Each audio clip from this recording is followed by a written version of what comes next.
So we need to have a little chat about things that I've seen recently on social media. In probably the last week or so, I have seen, first off, a picture of a rabbit being walked in a harness in a dog park by their owner. And on a different day, from a different influencer, if that's what we want to call them, there was a video of a bunny, again in a harness, attached to a leash, riding in a kayak on a camping trip. Now, I'm not going to call out these specific creators, and really this video is not about their post specifically, though hopefully I don't have to explain to you why those things are problematic. But there is an additional reason why these things bother me so much when I see them on social media right now, and that is because that can be absolutely deadly to your rabbit and you not even know it. In the United States right now, there is a disease called RHDV that is currently spreading all the way across the country. They've tried to contain it, but it is spreading state to state, and it is absolutely deadly to bunnies. So today we're going to talk all about RHDV. I'm going to tell you more about this disease, what's going on with it, how you can prevent it, and all of that. So let's get into it.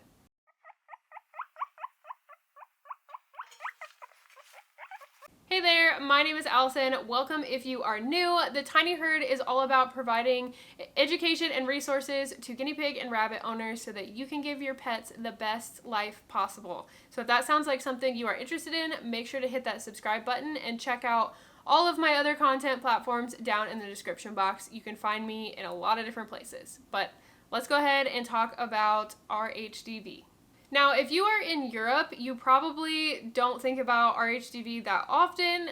It's pretty well known there. There's been vaccinations available there for a long time. So this is mainly focused at the United States in this video. That is where I am at, and this is where this has really become a problem. So we're going to cover all the things about it related to its spread in the United States and what it causes and all of that.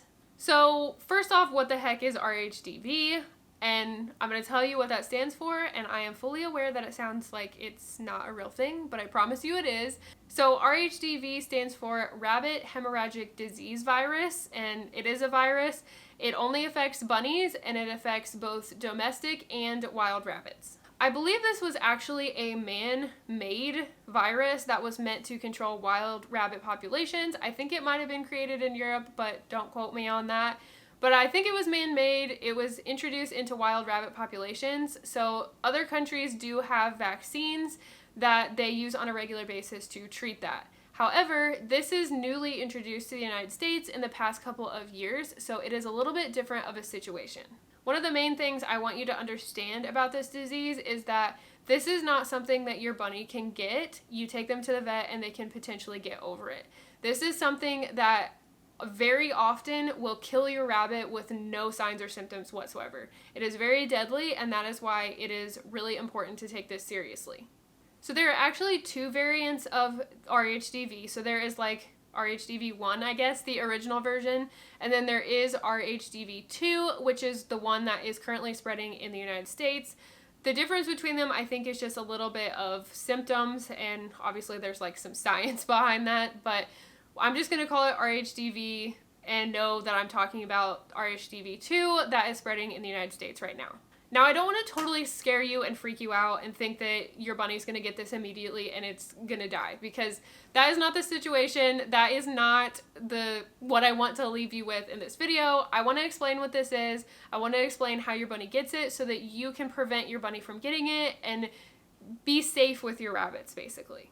So there is a map that is put together by the Department of Agriculture that shows what states have active cases, where cases have been confirmed. So I will link that in the description box so that you can check that out. They do update it on a regular basis. And this is actually the map that I've been kind of keeping an eye on to make sure that there's not cases in my state and kind of just monitor the situation. So it's a really good map. I highly recommend checking that out. So now that you have a basic understanding of what RHDV is, let's go over the specific symptoms.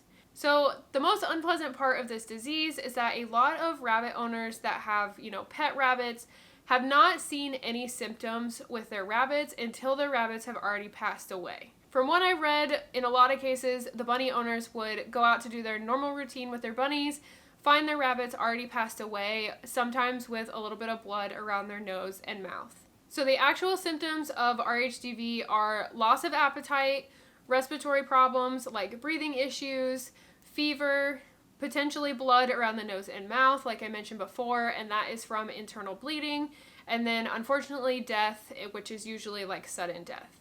One reason that it's important to understand what these symptoms are is because if something unfortunately does happen to your bunnies and you think it could be RHDV, it's really important to contact your vet and your state veterinarian's office to report the case, and they will probably test your bunnies to see if this was the cause of their death. It's really important to report cases because that is how they track the spread and to know what states the illness is actually in. So if you think your bunny could have had this and they sadly have passed away, make sure to contact your vet's office so that you can take the proper steps, because it will help other bunny owners keep their pets safe as well. So now that I've totally freaked you out about RHDV and the unpleasant symptoms, let's talk about how bunnies actually can get this illness.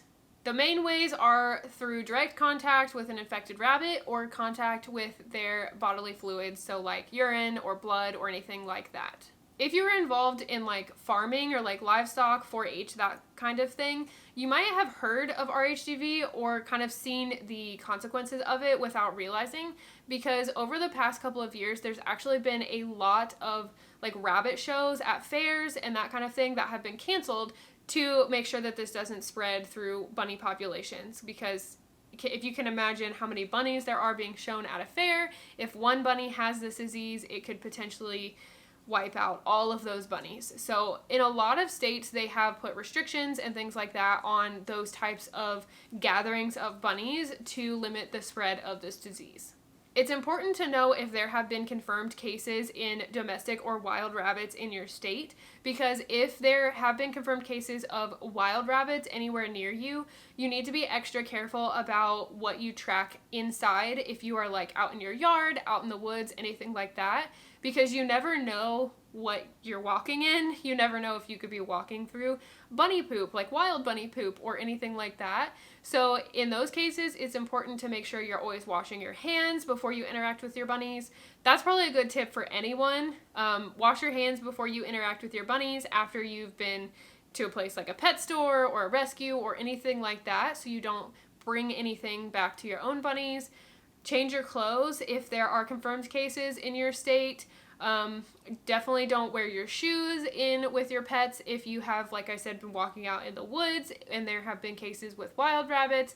Any situation like that where you could pass something or track something from other unfamiliar rabbits from outside your home into your pet bunnies, make sure that you wash, change clothes, whatever you have to do to not track that into your house. So this leads us into how to prevent your bunny from getting RHDV, because that is really the only defense that we have against this illness. And this is why it frustrates me so much when I see those posts of people just walking their bunnies through a dog park or taking them on a camping trip, because one, I don't know if there's cases with wild or domestic rabbits in those states, but those people have so many followers that they're showing that they're doing this with their rabbits and making other people think that it is okay to do that with their rabbits.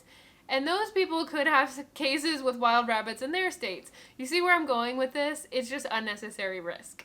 So what you can do to keep your bunny from getting RHDV, like I said, change your clothes, wash your hands, all of that to keep anything from potentially being tracked into your own bunnies. Another way is to avoid contact of your bunnies with any unfamiliar bunnies from outside your home. I don't care where they're at, who owns them, why they're supposed to be going there. Avoid all unnecessary contact with other bunnies that you possibly can so that they can't directly pass anything between them. So I normally recommend that all bunnies should live inside. I know in some areas of the world that is not as normal of a standard for keeping bunnies because the weather is different and all of that. Like in the UK, tons of people keep their bunnies outside in really nice setups because their weather is a lot more mild than it is a lot of places in the United States. But in general, keeping your bunnies inside is a really good way to also avoid any issues with illnesses, because again, if there are cases in wild rabbits in your state and your bunny is outside where they could potentially have interaction or like exposure to things from wild rabbits, then there is the potential for disease to spread there. So keeping your bunnies inside is another good way to prevent the spread of this.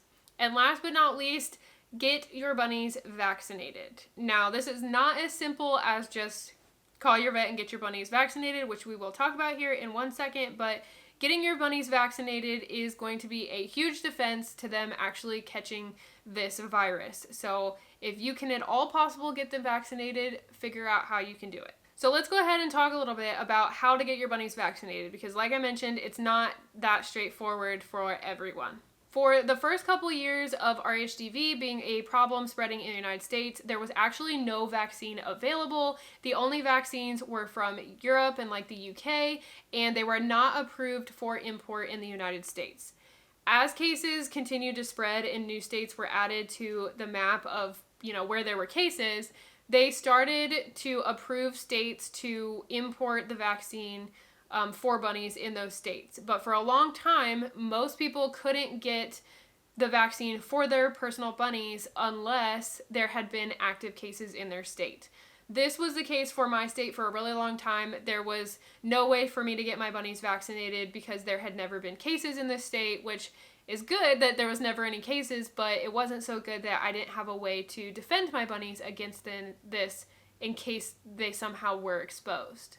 Luckily, in the past year or so, there has actually been a US manufactured vaccine that has been approved for a lot of states. So I will also link down below the website where you can learn more about this vaccine. And I believe there is still a list on there of states that are approved for the vaccine to be shipped to.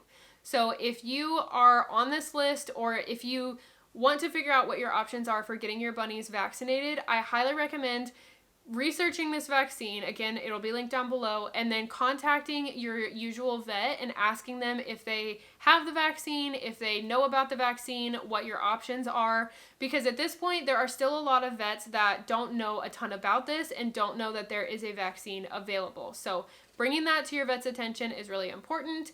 I currently am in the process of working with my vet to get the vaccine for my bunnies so I can get my bunnies vaccinated, because my bunnies actually do go outside in the summertime so that they can get some fresh air and sunshine and all of that. So I definitely want them to be protected. So I am working hard to figure out how to get that vaccine for my bunnies.